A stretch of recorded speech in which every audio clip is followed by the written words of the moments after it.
wonder if they can hear me. Can everyone hear me fine?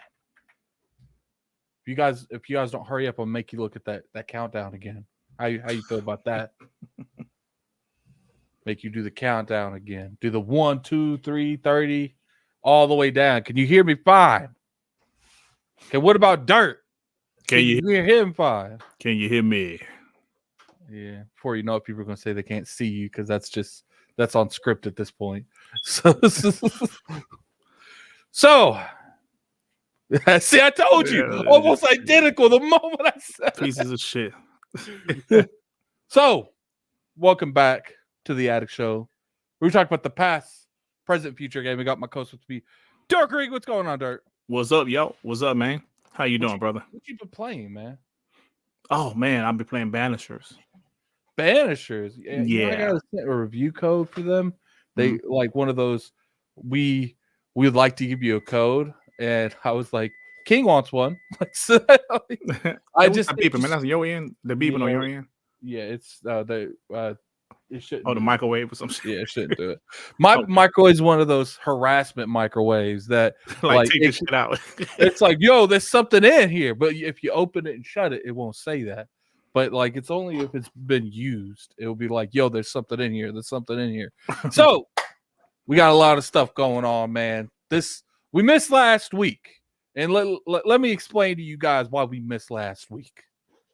Because I knew I was going to be streaming like 8 hours of Final Fantasy VII Rebirth, and I knew I didn't have the energy to do both. Yeah, man, you got to take breaks, man. So I'm just like, yo, me and Dirt, we made the agreement from the start. When it becomes talking about games or playing games winning every time. But I still regret not doing last week's show because there was a lot of stuff I wanted to talk about. But we're gonna talk about it this week. So what do you want to start with, man? I actually want to start with the state of gaming. I feel like I want your opinion on where you think the state of gaming is right now, because I actually have my own opinions on that. And this is just the overall industry, not like a particular ecosystem. I want your opinion on where you personally feel like the state of gaming is. Well, I feel right now, bro, it's at a point where gaming is not familiar to guys like us, right? Even though you're younger than me, it does kind of feel foreign a little bit. Yeah, exactly. Even though you're younger than me, it's still like you've been around long enough to know how gaming works, and to see some of the stuff we're seeing right now is just weird. One thing, these unfortunate layoffs, it's all over the place. Like you said, it's not one platform, it's not one ecosystem, it's everybody for the most part, like besides Nintendo, maybe. But we're seeing layoffs, EA, PlayStation, Microsoft, so many layoffs, man. And I think the state of AAA gaming is about to change. And what I think, there's still going to be some AAA games. Obviously the sports games are very lucrative, some other types of games, but I do think that we're going to see shorter games like AAA, not RPGs necessarily, but I mean like the super expensive AAA single player games. They might be like the same quality, but maybe a 10-hour game. We might see some price increases. There's a lot of stuff going on, like PlayStation putting their games on PC, right? We've seen like Xbox putting 4 of their games and maybe more of their first party games in the future on other platforms. It's just weird right now what we're seeing, man. And I think this is just the beginning, man. Hopefully they figure it out. Hopefully the gaming industry figures a way to make everything more consistent, make everything healthy with the gaming industry, because as of right now, man, we just don't know what the hell is going on, bro. I think the gaming industry, it's filled with greed, corporation hungriness, the willingness to eat someone's lunch if it gets them where they are. I think in terms of content creation, it's bad. I think in terms of too much clout chasing, too many people that aren't realistically contributing anything to the industry, getting mad benefits from the industry, but people that are passionate about the industry, they are constructive and not punching down, they don't get no opportunity. So I feel like it's a giant like domino effect. If the content creators that are actually speaking their opinion, they're not doom and glooming. They're just being honest with stuff, and they're not being rewarded. But the people that are choosing what they want to say, choosing what they don't want to say, you can clearly see that most of the time it's not their true opinion on stuff, and they're being rewarded. Who you think PR is going to reward the most? The people they feel like they can control the most. So I feel like, and then what is that doing? That means the people that are actually being a lot more honest and genuine with their viewership, they're not getting as many opportunities, so they're not getting as many chances to expand.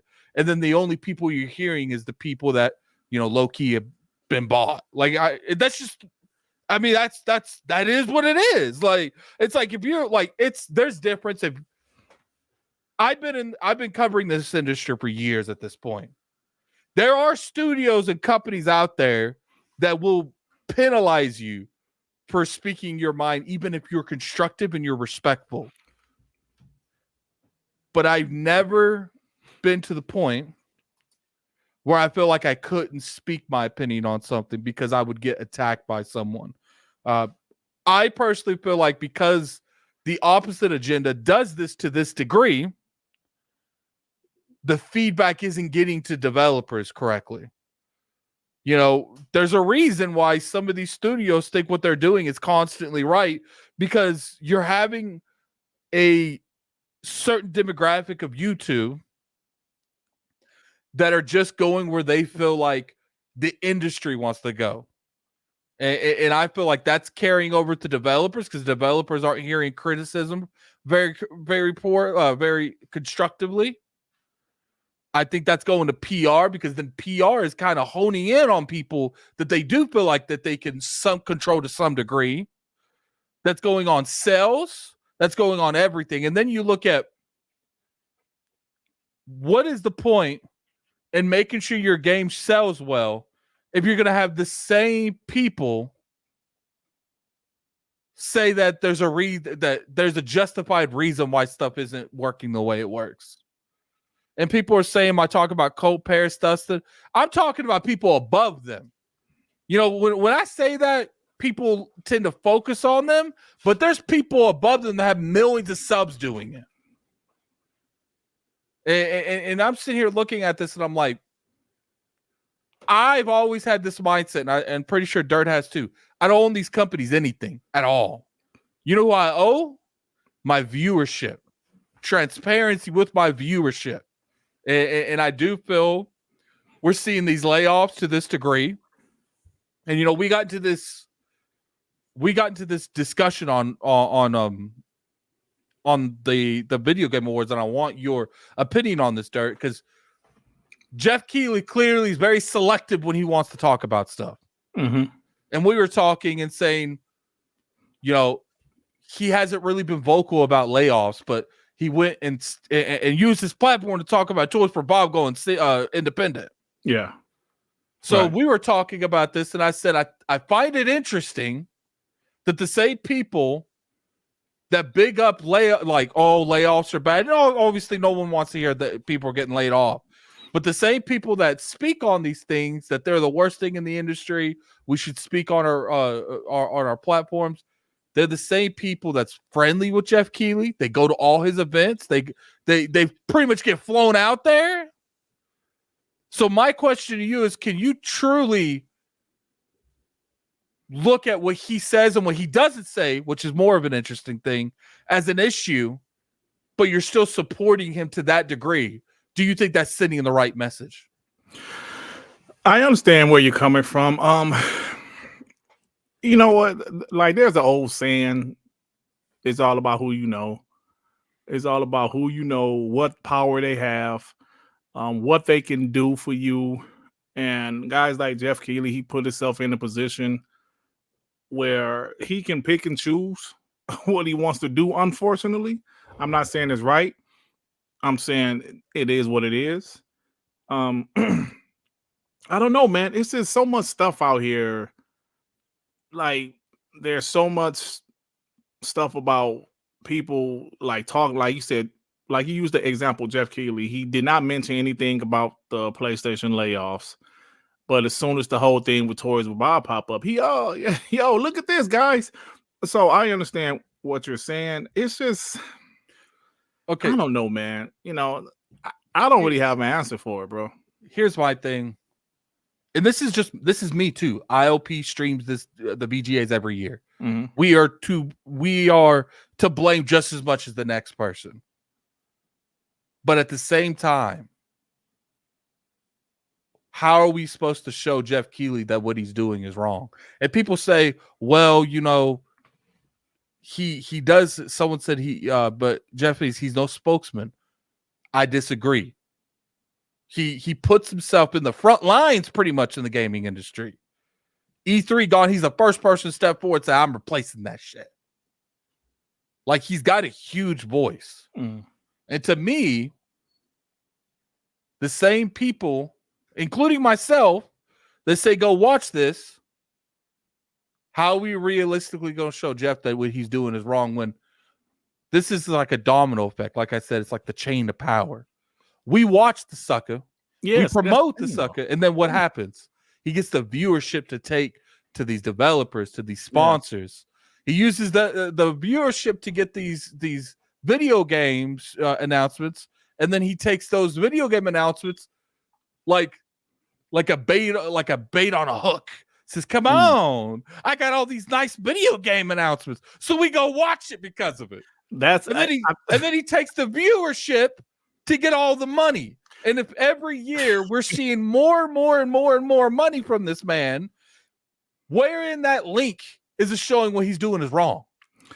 I think you kind of answering your own question. Well, everything you just said, we get pissed off at him like he's not right. He's picking and choosing what he want to talk about. But then this guy, he knows people. And his shows usually it usually has the goods that we want to see, right? So we can be like the guy, like, I'm not watching it. Then you're trying to avoid Twitter to see the big announcements. Then it's like you feel like, damn, man, I'm trying to send a message to this guy that we feel what he's doing is wrong, but at the same time, you know, like, you ever been in a relationship where your girl pissed you off? And this has happened to me several times. She pissed you off, but then she knows she pissed you off, but then she walk around the house in her panties. You're like, damn it, you dirty. You know, that's my weakness, right? Now, the reason I said that is it's a no-win situation, because if you boycott him and say, we don't want to, you're wrong, we don't want to support you, but as a gamer, you want to see the freaking announcements. So, but I don't think just because they're not there, they won't be somewhere else. True. Like, they'll be somewhere else. Here's my thing. I don't want no one to boycott Jeff Keighley. I'm looking at it from a semantic thing. It's like, we're seeing these layoffs to this degree, and I don't feel like anyone of relevancy in the industry is pushing back. You have people like, you know, Jason Schreier pushing back, but he's a reporter. You know what I'm saying? Like, he could get the heat on him, but we need people like Jeff Keighley pushing back. People that's actually got like pull in the industry.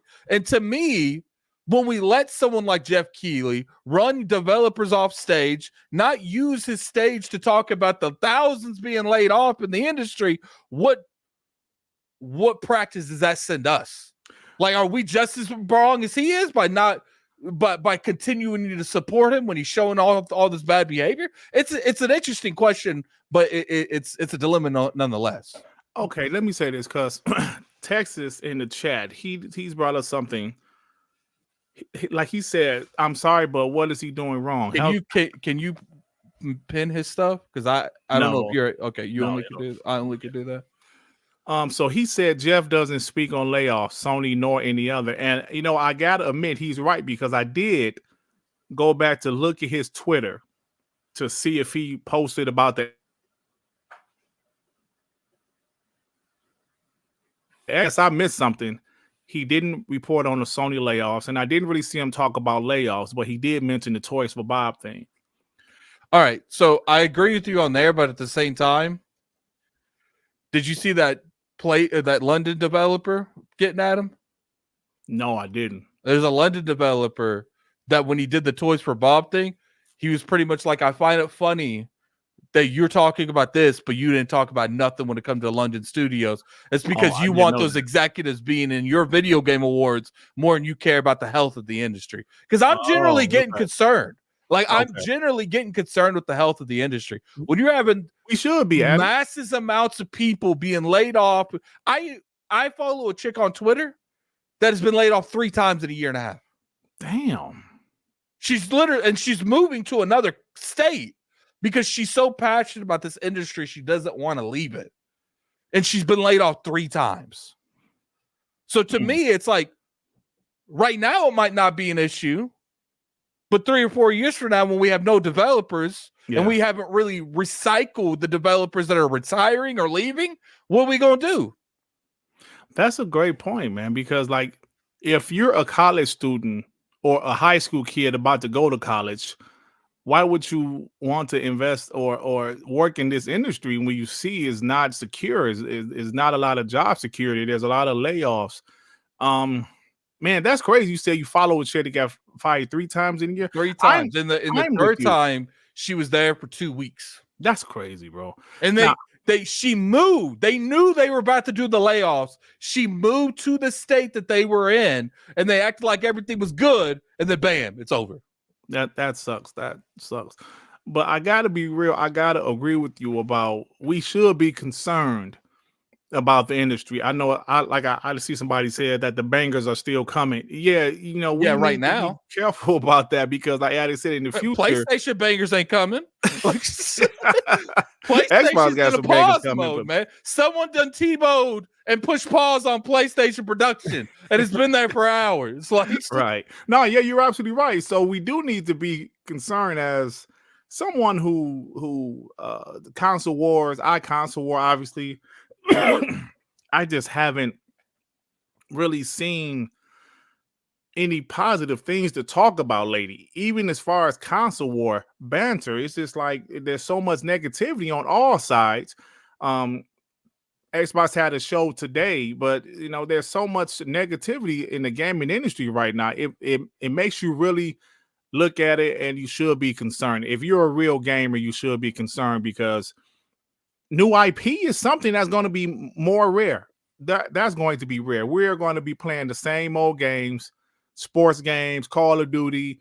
Maybe we can like still get some new indies, but it's going to be a challenge unless something changes. And I think PlayStation, Xbox, they have strategies to change something because this is really becoming unsustainable right now. My biggest concern with this, and I'm gonna be real with you guys, is it does feel like we're hitting like the top of this can, this bottle known as the gaming industry, is starting to fill up so much gas from a variety of things, not just people being laid off, prices going up, subscription services going up, from a variety of things. And I'm just, right now it seems fine because we haven't really truly felt the backlash to what the industries went through in the past year and a half. But you've seen it with PlayStation. PlayStation pretty much come out there and say, yeah, come back to us in 2025. No, but the pony's gonna say, no, we got Final Fantasy, we got Pacific Drive, and we got Stellar Yams coming up. How long did it take to make Rebirth? Well, it came out in 2020? No, like Remake came out in 2017, didn't it? Wasn't that 2017 when that game came out? When did Remake come out? I know what you people know in the chat. I've been seeing people saying it's bangers. So to put a banger in there and tell me when that banger came out. Oh, it came out 2019. So Rebirth 2019, came out 5 years. Yeah, that game took to come out. 5 years. You think that's getting better? Some of these corporations are literally working on a skeleton crew. Now, you think this is all fun and games now, but what happens if you look at something like what's going on with PlayStation? If everybody's doing that shit now. Oh, come back next year. We ain't got nothing for you now. And then what happens when we back to a certain degree because of stuff like, fundings and low staff, low everything. And then before you know it, it takes longer because they don't have the staff or the correct staff to do a game efficiently. Oh my God. What? Look at this guy, Eat Fresh guy. You got to be shitting me. See, here's the thing, Eat Fresh guy. You got to be shitting me. I just said it took 5 years to make Rebirth. So let's assume it's going to take at least 4 to make Remission or Reunion. I think that's Crisis Core, but there's so many names that game could have. That 2028? 2028. 2028. You're going to get that game again. People be acting like PlayStation's able to reach their hand in the Square Enix bag and pull out a game at every time. Where's Forspoken? How about Foam Stars? Foam Stars. You can argue that they reach it in that bag and pulling half of cookies out these days. They ain't even getting full delayed cookies. You eating dough. Now, I like dough just as much as the next guy. Cookie dough's the shit. But let's be real. Not everybody likes cookie dough. That's my point. Right now, it's okay. Right now, it seems fine. But I'm telling you guys, the reason I brought up the Jeff Keighley stuff is because I do feel like this industry is being messed up in some way, shape, or form, and it's more long-term than short-term. And the people that have the ability to speak out and actually get stuff going, get a lot of spotlight on the issue, are choosing not to say nothing. Can you truly say you love this industry when the people that's making the bangers that you guys are talking about are getting laid off in the thousands and no one's saying nothing, especially someone on the level as a Jeff Keighley? Yeah, that's a good point. 7,000 so far this year, Addict? 7,000 plus layoffs? And it's I know I rarely cut. It's fucking March. It's crazy, bro. That's crazy, man. So, I understand fully what you were saying because at first I thought you were talking more about, some other stuff, but you made a great point how he hasn't said anything because Texas was right. He hasn't said anything about layoffs, but he is a guy that runs one of the biggest video game related shows of the year, and he has said nothing at all about any layoffs. So that's a great point, but he did tweet about Toys for Bob, though. And then it's like I said, it's a domino effect. We to blame just as much as Jeff Keighley on a smaller level because we know that man ain't using his platform for something as serious as this, and we still launching his shit. We still promoting his shit. I mean, hell, Greg Miller was talking shit about him during the what's that thing that Jeff that Greg Miller does? It's a video game award. He just did it. You guys know what I'm talking about. It'll be in the it'll be in the chat in a second. But they literally took jokes and shot at him with the whole wrap it up thing. Oh yeah. I don't know this, but were they there? Yeah, Dice Awards. Was people from Kind of Funny at the Video Game Awards? Probably. If they were there, how do you go there, co-sign, and then go back and make fun of it? Now, maybe you can make the argument they didn't know they were doing that, but I can make the argument Jeff Keighley's been doing this for years, just not to that degree. Jeff Keighley, the kind of dude that go on the stage and say, have like 6 awards, big awards. Yeah, you won that. Yeah, you won that too. Yeah, you won that too. Okay, let's watch this DoorDash commercial. Oh, same thing. Phil Spencer, he was there too. Well, at the end of the day, we cannot get on to people when we just to blame, man. That's the point of IOP. We were talking, and I was like, look, like, where does it end? Where does something in the chain? Because this is all it is. It's a toxic ass chain going round and round like a bicycle chain. Mhm. And not one link on that damn chain is willing to break. Because it's either the content creators that watch it, that give them the traffic, that give them the marketing to give them the traffic, or it's the developers refusing to go, but they don't want to because of the traffic as well, or it's the people going that's giving the publicity to get stuff like marketing, to get stuff like DoorDash commercials. Who's going to break? And who do we really expect different when we don't do anything different? Valid question, sir. That's my whole point with this. It's like, I don't know about you guys, but I want a healthy industry. Oh, I definitely want a healthy industry. And then what's funny is I see people talking about crunching. And they acted like because they crunch for a week. It's the same of crunching in the gaming industry.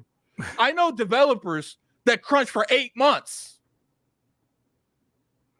Damn. Some of you be saying, I did overtime for a couple weeks. They should get over it. I know people that's working more hours than your crunch and doing it for 8 months. Now, I understand you close into the end of a project and let's crunch for a month, 2. Okay, I could kind of get that. Still 2 months is a little ridiculous. Okay, I could kind of get that. We're at the end. We needed to get across. But people are not understanding crunch is normalized. Excessive crunch is the one people target. There will be some developers that are crunching for the entire main production of the line, like a year and a half. It's crazy. They're working like 12, 15-hour days.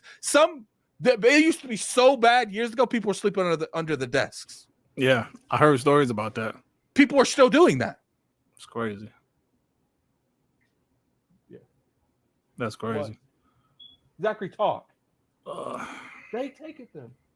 Yeah, and that's my only thing with this. Like, look, I'm not going to sit here and tell you that anyone's right or anyone's wrong. Mm-hmm. But I'm telling you that there's this line, this bicycle that's going over and over again. No one's breaking any of those links, and it's just constantly. We get a game bullshit coverage because people want to maintain their relationships with these games. Will literally not function. Helldivers 2 was not functional for 2 weeks. Then you had people on Twitter saying that's okay. Explain. So then what does that go? Okay, PR is like, let's just throw that out there. Because who cares? Because what consequences are we really getting? Now, sometimes the gamers will come together. And, as much as I hate you PC people, I can't stand you guys sometimes. I will say they on that shit. They on that shit. When something ain't right, they on that shit. Sure, I think they on it a little bit too much, but they on that shit. All right, let me get this super chat. $2 super chat from Gamesley. Best duo in gaming, baby. Appreciate it, man. Appreciate it. So that's all. He said, Addict, you're wrong at the wrong people. I'm mad at everybody. Me, myself. Dirt don't really do it, so I can't really say I'm mad at him. I'm mad at everybody, man. I just wish we all would come together like we did for Xbox Live Gold, like we did for Star Wars Battlefront 2. Because when we're all together and united like that, it don't matter who you in the industry. You are coming down in a day. Dirt is scared of what? Scared of what? Know. These people are trying to troll us. All right, let's get to this. I want to hear your opinion on. Did you see that Gene article? No, I didn't. From Washington Post. Oh, referring to like the play, like what was it referring to? About Xbox and Final Fantasy. Oh yeah, I did see some of that. 30. So were they saying that the article was? Didn't another publication say PlayStation? Oh well, like Square Enix is not putting Final Fantasy VII on Xbox, or no, PlayStation. secured the rights for the trilogy or something. Yeah. So the way I was reading this, because he actually redid some of the verbiage in the article, because he said they never officially said that. But here's the thing: I know Gene well enough to know that if he said that in his words, Homeboy said that to some degree. He just didn't come out right and said that, because Gene isn't the kind of person to make strong statements like that. And there wasn't something in the interview that was said that made him think he could say that. So let me get this right, because actually, would you mind if I got Gene on here? No, of course not. I'll hit up Gene. Let's see if we can get him on here next week. See, okay, so explain exactly what happened to me. So Gene said that that's pretty much the case, and I saw other publications run with that. That yes, PlayStation secured the trilogy of Final Fantasy VII. So now there's reports that that's not the case. Like, what's going on? Because I really didn't pretty see much. He made definite statements in the article, and then he went back and edited it where it's not definite statements, because he said they never full blown said that.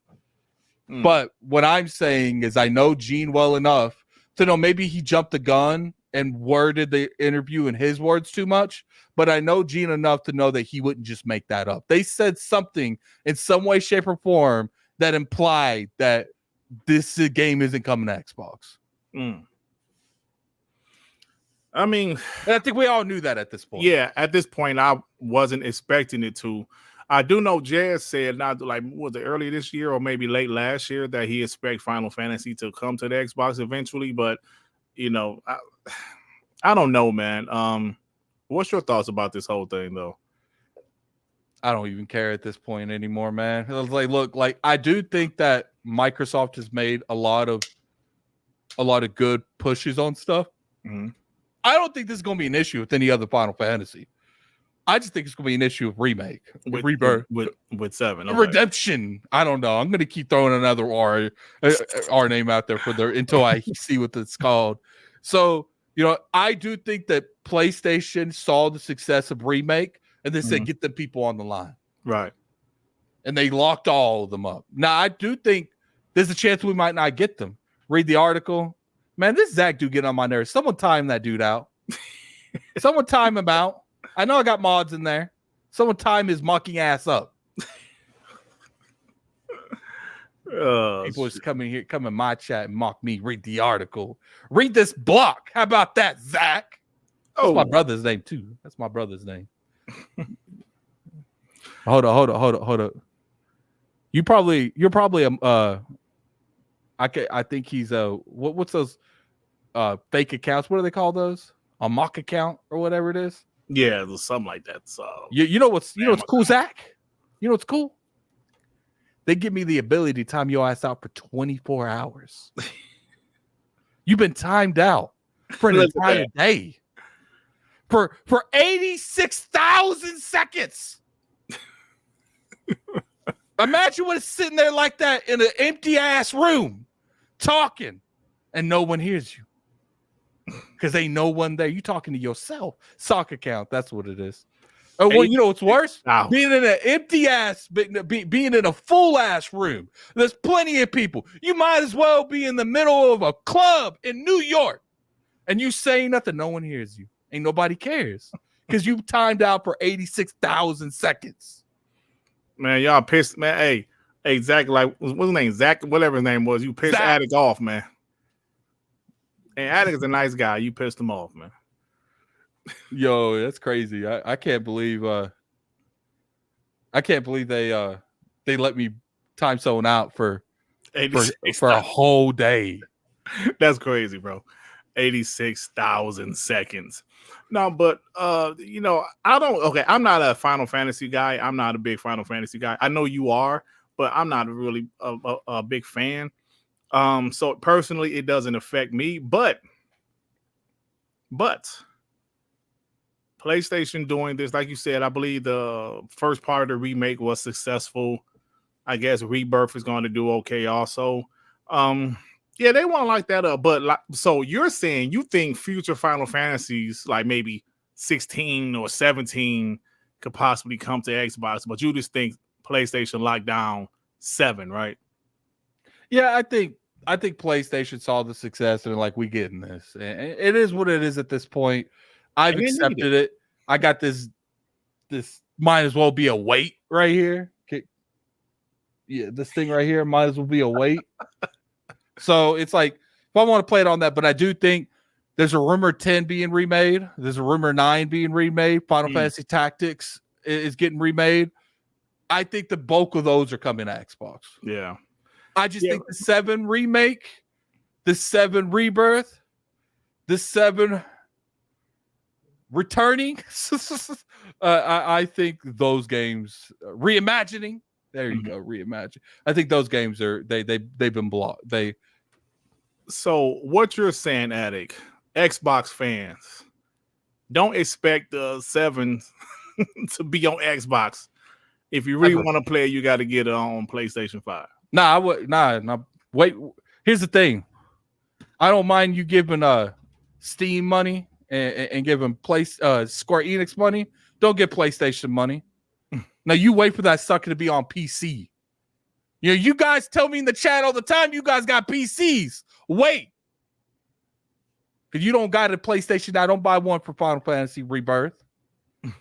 See, I essentially bought this weight just for Rebirth. Okay, I'm gonna play this shit till my eyes bleed. All right, because that's just how I am. Oh, I love it. I think it's a fantastic game. Okay. I'm kind of like 42, 43 hours in.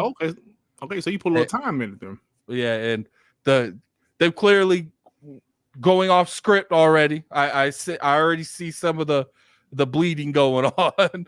So I mean, it's cool, man. It's cool. I like them. Yeah, I think it's a fantastic franchise. I'm disappointed it's not on Xbox, but at the same time, I've accepted it. It's just because Final Fantasy 14's finally hitting the platform. I'm hoping now we're going to stop seeing some of these games that's only on PlayStation now. Now, obviously, there's nothing that can be done about Rebirth. There's nothing that can be done about that. Or remake. Maybe remake. I don't know. But I do think going forward, they're not going to be missing those platforms to that degree anymore. Now, sure, there might be some games that will come later because they wasn't necessarily being made at the same time. Like, for instance, right now, before they started going this direction where they're being more multi-plat and where the new CEO took over, I'm sure before then, some of these games wasn't being developed for Xbox. They wasn't having a port being made. So I would assume they were greenlit at that time. So you might have to wait a couple months after its PlayStation counterpart because of that timing. But I would say after that, you'll start seeing them even day and date on the same platform. Okay. But I don't think that I don't think PlayStation's going to market any of these future Final Fantasy games as only on PlayStation. Okay. And you know what? Going back to our first topic, I just see less and less third-party exclusives. Now, maybe PlayStation has a few more signed to third-party exclusives, but at the state that the gaming industry is in, you're going to see less third-party exclusives unless these companies really break off these publishers. And if you're looking at the numbers right now, it doesn't seem like some of these companies like PlayStation or Xbox. I know PlayStation has some third-party exclusives now, but I'm going to see, this is my prediction. I can obviously be wrong. I think we will see less of them in the future. I think most companies, I know some of the Japanese companies don't rock out with an Xbox like that, but we're seeing more Japanese games on Xbox than we have since the 360 generation. So I do believe that we will see more, less third-party exclusives.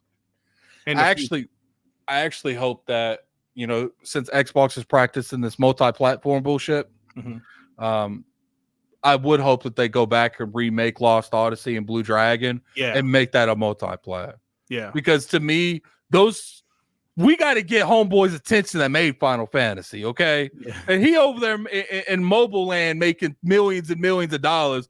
So we need something that just, like, you just got Phil showing up on a random Tuesday. So here's a check. What's this for? Oh, yeah, we remade your game like 6 months ago. Yeah, I'm hoping that happens. maybe you'll get him to want to actually make console stuff. Maybe we'll get like a sequel or a new IP. They haven't made really anything console related since the last story on the Wii. Wow.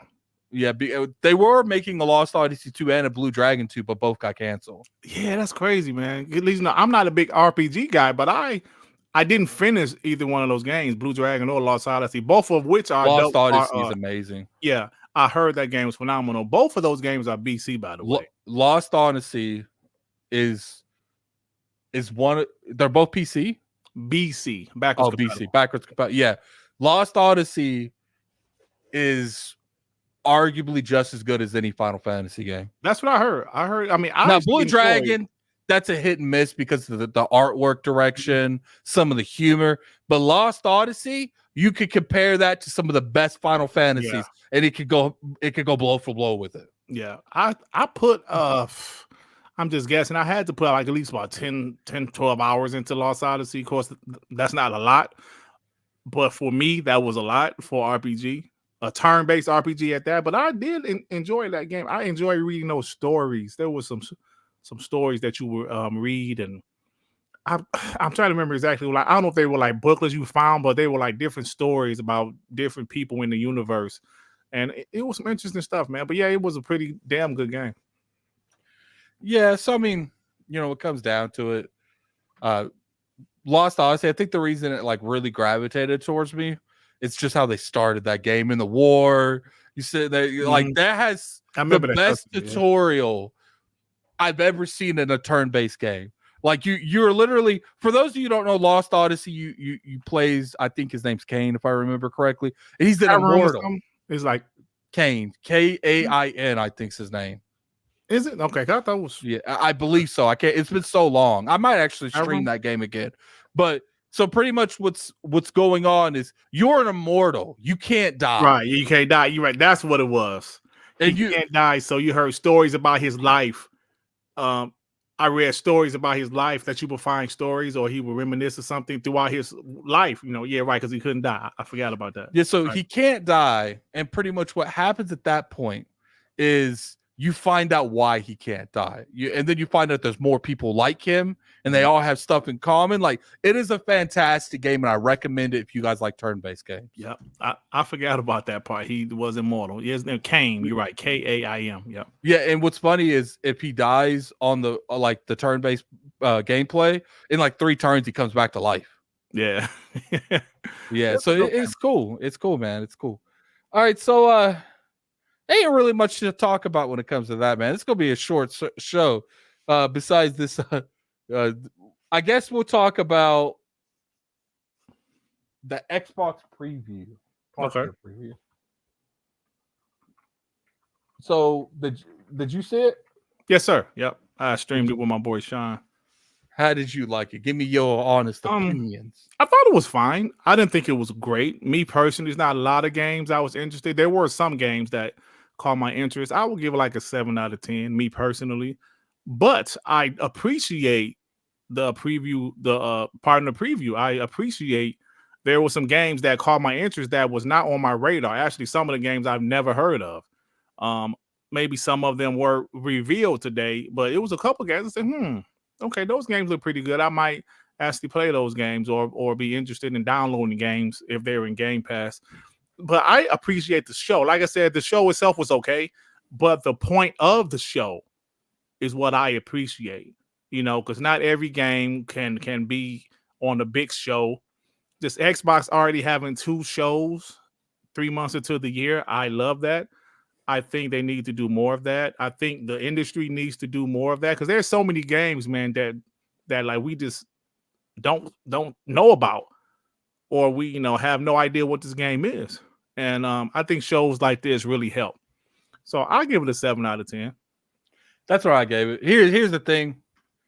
I judge these things off of the content there, but I also judge it heavily on the pacing and the presentation. Now, I love that. I love the pacing and the presentation.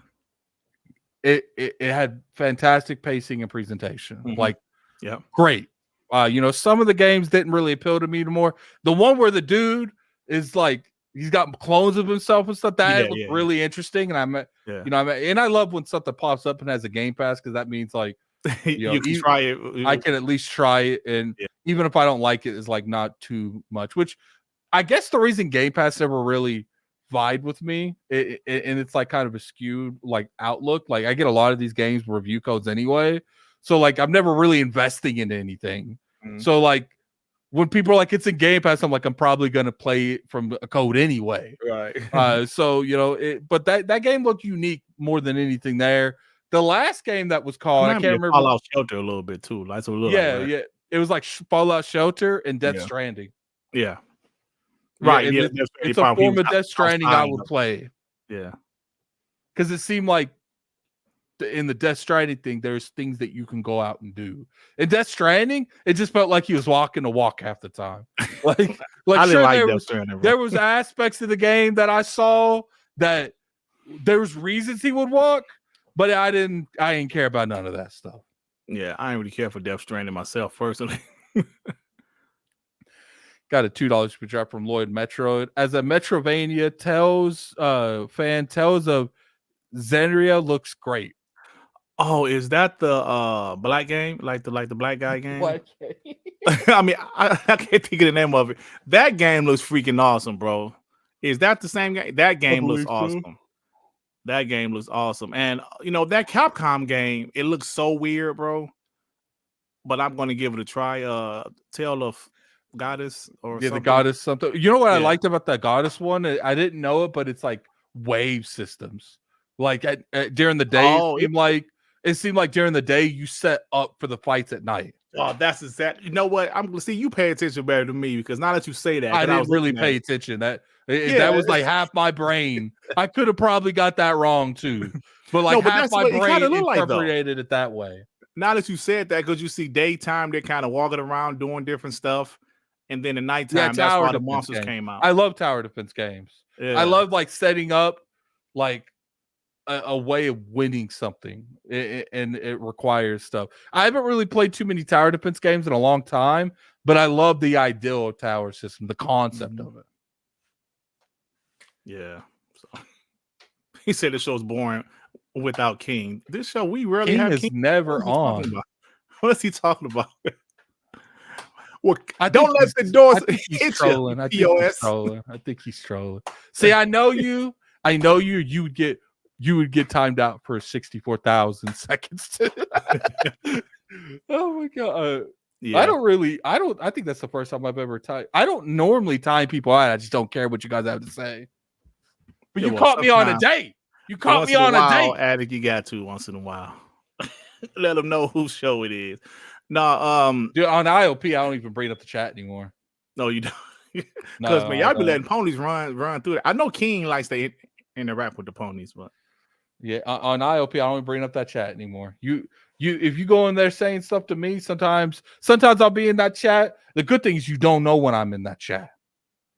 You could be in there talking all kinds of foolishness, and I'm not there to check you. Or you could say something, and I'm on you like, you know what? I'm gonna back up. All right, we good. There's no beef. You Xbox people have been coming at me for weeks at this point. Like if I turn around, they'd be what's a good example of like a character in a TV show or a movie or a game where his back's all scarred up. Like I don't know. Yeah, so that's me. I turn around, there's gonna be giant gashes in my back from you guys just been jumping on me. Like what's that thing on Rundown with the Rock where he's like you can beat them, they're little people. And then when he starts and the fighting, little people was cold, they was fire, they was whooping his ass. Fighting, he's like speedy little bastards are they? Yeah, I watched that not too long ago, man. They came out, they started whooping the Rock ass, bro. Hey, so my boy Joy, he said another game I thought it looked great, the first Berserker. It looks like it's one of those From Software types of games, but it looked incredible to me. It looked incredible.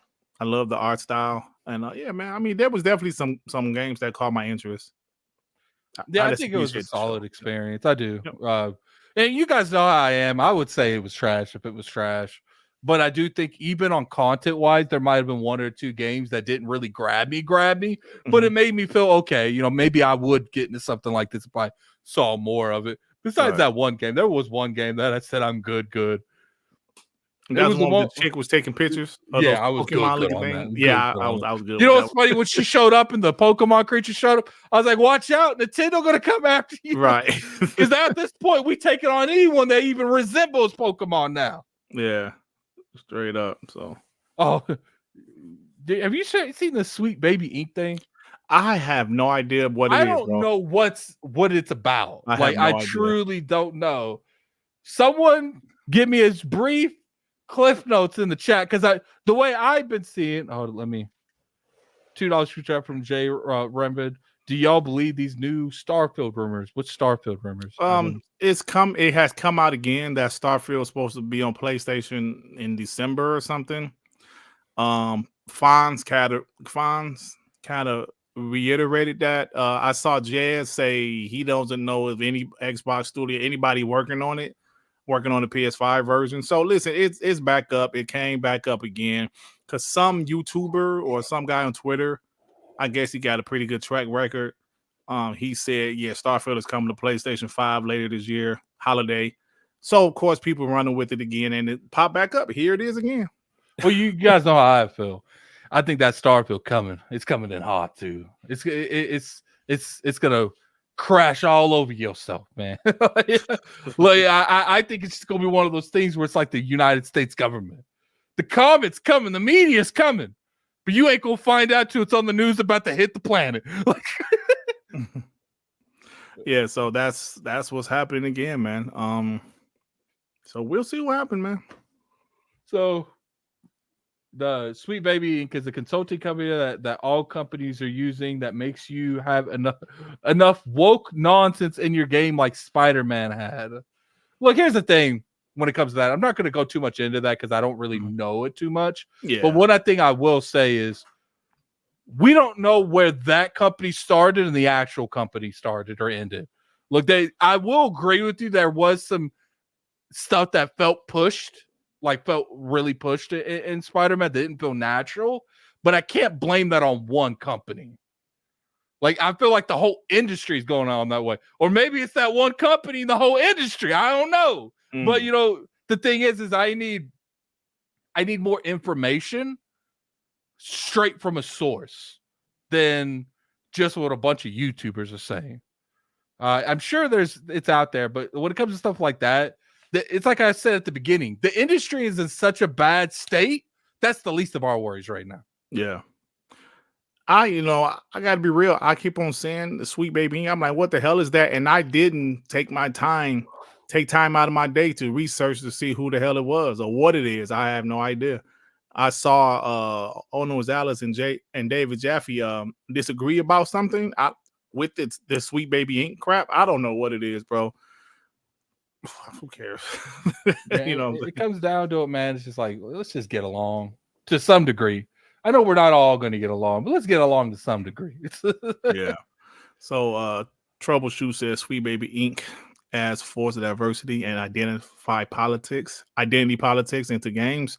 It's a shit company that needs to be starred out of the industry. Oh, so it's crazy, bro.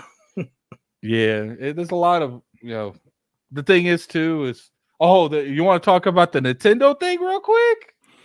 What Nintendo thing?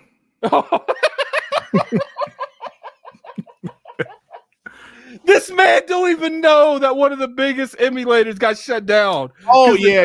Popped in there. Yeah. It was like, we tired of your shit. I knew about that. Yeah, that's Nintendo, bro.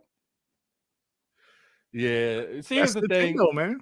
I understand people's perspectives on like having the ability to play older games, but the thing where I don't agree with is you can have that stance that you feel like as a consumer you have the right to defend the stuff that you buy and make sure it's always available to you, but at the same time you can't tell Nintendo they don't have the right to defend their brands and their IPs.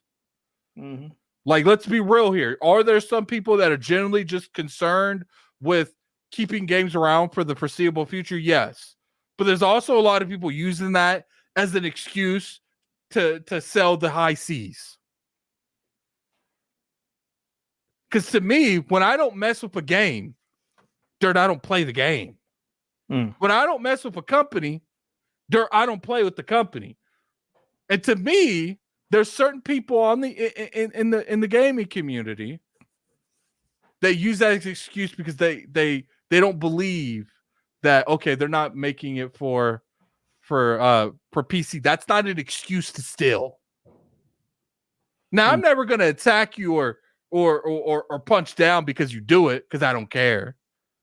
But that's not an excuse to do it. The Chaos Lounge says Nintendo does have that right, but emulators are legal and they're not illegal. And I feel you, but at the same time, that may have not been their original purpose of being used, but it's being used for something entirely different now. So you're defending Nintendo on this, Addict? Yes, I'm defending Nintendo on there. Nintendo has every right to go after people that they feel is affecting their brand. Now, do I agree with what they're doing? No, because I feel like they're too much of a massive corporation to be stomping on everything. But at the same time, it is their IP. What it said, the Tears of the Kingdom got pirated like 6 million times before the game came out. Damn, for real? Yeah, it was a lot. It was in the millions. I don't know if it was 6 million. Oh, wow. So should nice be look say like computer was originally designed for hacking equipment for everyday use, and people use it to hack stuff. I get it. It's a really gray area, but at the same time, Nintendo owns Breath of the Wild, Tears of the Kingdom, the IPs that are being stolen. Do we say anything about the movie industry going after people? Because they do too. Ever seen people get hit with one of those claims by your IEP or what do you call your internet provider again? ISP. ISP. If you be pirating stuff and don't have I'm just spacing out all the time today. It's been a long day. It's all good, man. What's the thing that you use to change the location where you live? GPS? No. VPN? VPN. Okay. If you don't have that, you get hit with the you're downloading illegal stuff. I've gotten those before in my life, to be honest with you. It happens in every industry. The problem is most industries don't got a Nintendo that says I'm about that life. But okay, so you're saying because Nintendo is more aggressive with not letting people take their stuff, you're fine with it. I don't agree with them doing it, but at the same time, I can't tell them not to do it. Yeah, it is their IPs. They have every right to defend their IPs. Right. But you know what? That's the thing about Nintendo. We all know that Nintendo doesn't play when it comes to people messing with their IP. Like maybe a few months ago, there was a rap song. A girl was rapping and she was using some Mario tunes as the beat. It was some Mario noise, and I was like, oh man, she must don't know about Nintendo. Sure enough, maybe a couple months later, they sent her that cease and desist. So, like Nintendo do what they do.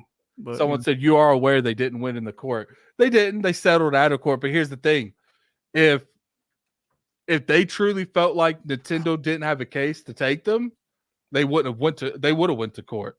And maybe they were scared that Nintendo might hide them with legal fees, and that's a perfectly valid thing. They would have been fighting that for years, and I guess they ain't had the money for it. I mean, so they just settled. It very well could be, but at the same time, it's just like, look, I can't blame Nintendo for trying to protect their IPs. I hear you, brother. You know what's funny? This is the same people that scream up and down about how the copyright system on YouTube is abused. But they're okay if Nintendo can't do it too. That with that same mentality, someone can yank anyone's stuff, publish it word for word, and be fine. Just because it's not used for that, yeah, but people can do it with that. Me personally, I can give a damn less, bro. To be honest with you. But This is how it works. But you're right about what you just said, though.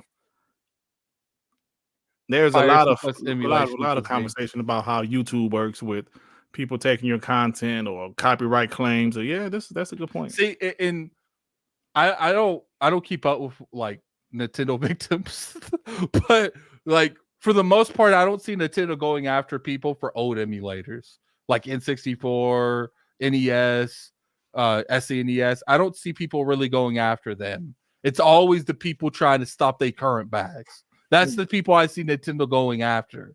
So like this whole game preservation thing, I feel you, but at the same time, you know what you're getting into before you get into it.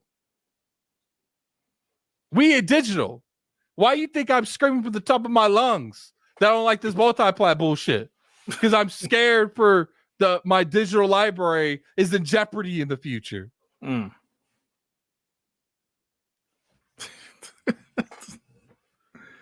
Addict has spoken, y'all. Yeah, Karen's raisin potato salad with the $2 super chat. And Irony. He said, okay. Ebony's and Ivory's in these streets. He talking about me and you. Oh, Ebony and Ivory. Talking about the black and white thing again. Yeah, they love that shit, man. They really do. Man. Look, I think if this didn't affect Tears of the Kingdom, they wouldn't have went after them. So you think that was the like deal breaker right there? Yes, I think Tears of the Kingdom, when they stood up and like, we done with this shit. Get the lawyer on the phone. Send them a cease and desist. Yeah. I understand what you're saying, though. They have that right to go after their stuff.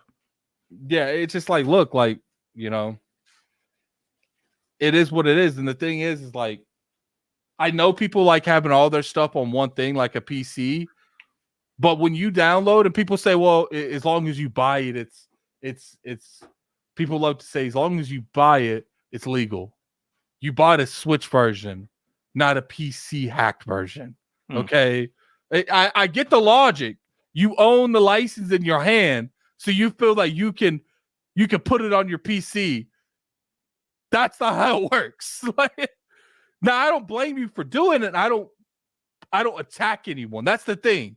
I don't care if you pirate. I don't co-sign it, but I'm not going to attack you for doing it. But at the same time, I'm not going to attack Nintendo for protecting their bag.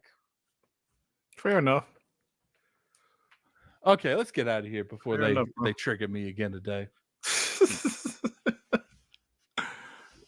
Where can the people find you at, Dirt? Yeah, man, it's stop by to my channel. I haven't done a video in a few days, but I did have a podcast last Monday. Probably have another one tomorrow evening. So that's about it, man. Appreciate you guys. Okay. First off, I want to thank all of you for coming through. We missed the week, and we still pulled like 3:30, man. You guys show up here every week. It's getting more and more. You know, 3:30 is kind of low for us now. Yep. Yeah. Who's going to be on Boom Show? I am never going to be on Boom Show. Spoiler alert. Boom has been around for 3 or 4 years, and he ain't never invited me on one of his shows, if that tells you anything. I guess I'm too rambunctious. Damn. It is what it is. But I appreciate everyone coming through. I'm going to send you guys over there to the Addict Arena when I stream Final Fantasy VII Rebirth. But, you know, once again, you guys showed up, you pulled through, and I really appreciate that. You know, I do recommend go put your Twitter in there too. Yeah, I always forget to put my Twitter in there, bro. Yeah. My X. X. I hate that term. X. All right, let me get it.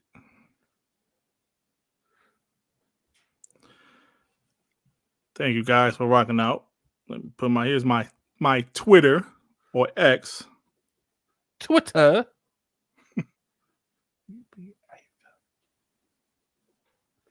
All right, and I appreciate you guys. Go try to get Doc on here next week. I'm gonna try to get Doc on here next week. Shout out to Doc, man. Yeah, I like Doc. But I'll talk to you guys later, and we out. Peace out.